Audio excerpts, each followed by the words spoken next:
My name is Ethan Andrews. I'm not a chef or a food critic, but I believe that every meal tells a story. Stories about love, family, and identity. I want to share some of mine, because I am always hungry.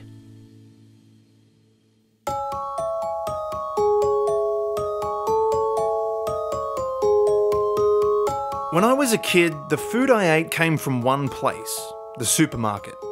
How it ended up there was a mystery, but I figured it involved a semi-trailer and slaughterhouse, so just let it slide. Now the often ugly underbelly of food distribution sits firmly in the public consciousness.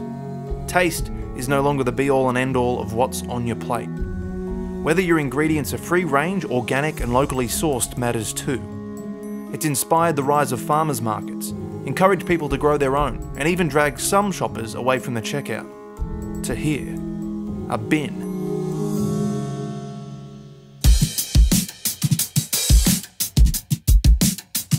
Tonight, I'm going dumpster diving, and helping me lift the lid on some very difficult to lift lids is my friend and longtime diver, Jack Tideswell. Do you have a dumpster diving philosophy? I've got, my main rule is leave the bins the way you find them. I don't feel like I'm doing anything wrong, so I don't feel like I need to conceal myself. Really, the reason people dumpster dive is because they don't want to see food go to waste. Yeah, that's right. I think once you see it, the food going to waste, it makes a lot of sense. You can jump in, see how we go. Let's do it. Yeah. It's an extreme lifestyle. So how does it work? Well, supermarkets have a lot of food waste, but most of it is still edible.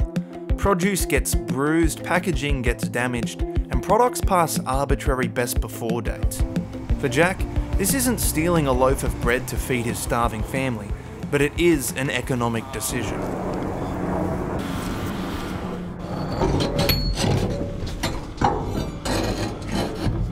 As you can see, like, this doesn't smell like a bin, it smells like a grocery store. There's no... I wouldn't think that this is off. Like, looking at it, there's no reason that this couldn't be sold to my untrained eye. So, yeah, I'm really excited to, well, let you get in there and just get in and have a closer look.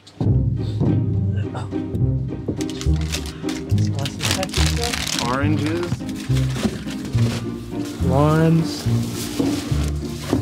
beetroot, they're pretty hardy, mandarins, more limes, more garlic, potato, asparagus, Spanish onion, tomatoes, whole bag, gourmet carrots, vine ripened.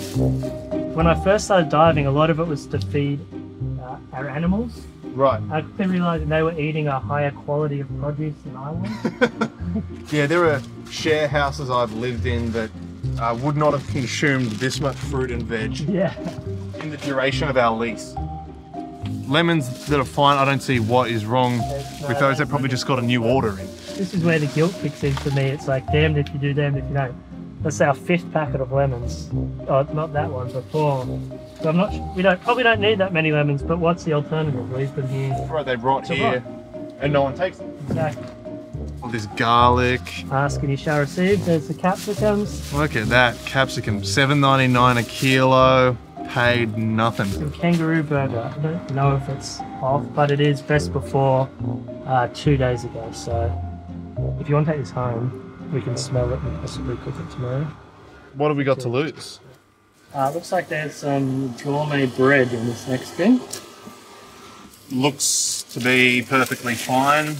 2 whole loaves. I think there's a few under there as well. Yeah. So we have a full basket here, and we got onion and garlic, which is the base for a whole meal. So much veg, plus a little bit of meat, which may be okay. We'll have to see. Yeah, we got heaps. We got more than we could ever eat in one meal, and we're ready to go home and see what we can make with it.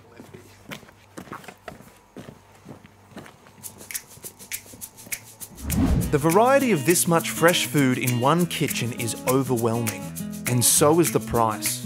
$185. That's the checkout value of our shop, and we barely left a dent in that dumpster.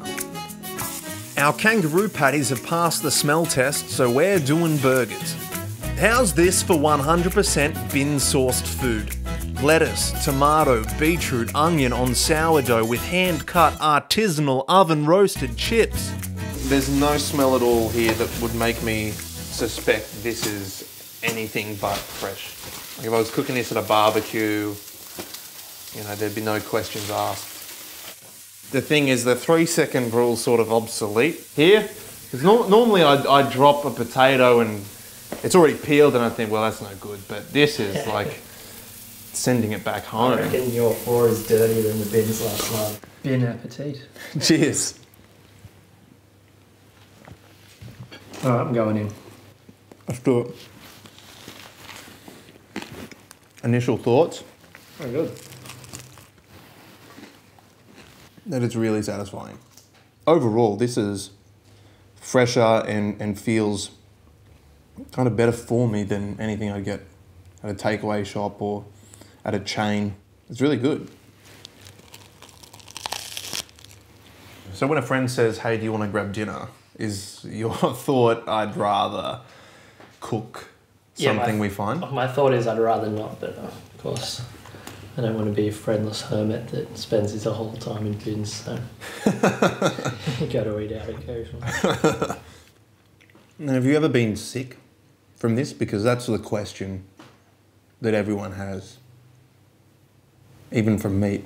Yeah, no, I've never been sick. I have had one roast pork that after I cooked it, it smelt bad, so I just didn't eat it. But never been sick or never had any spoiled food. Yeah. Well, it's there. You saw the bins last night. They were just packed full of food, and there's absolutely nothing wrong with it. So Yeah.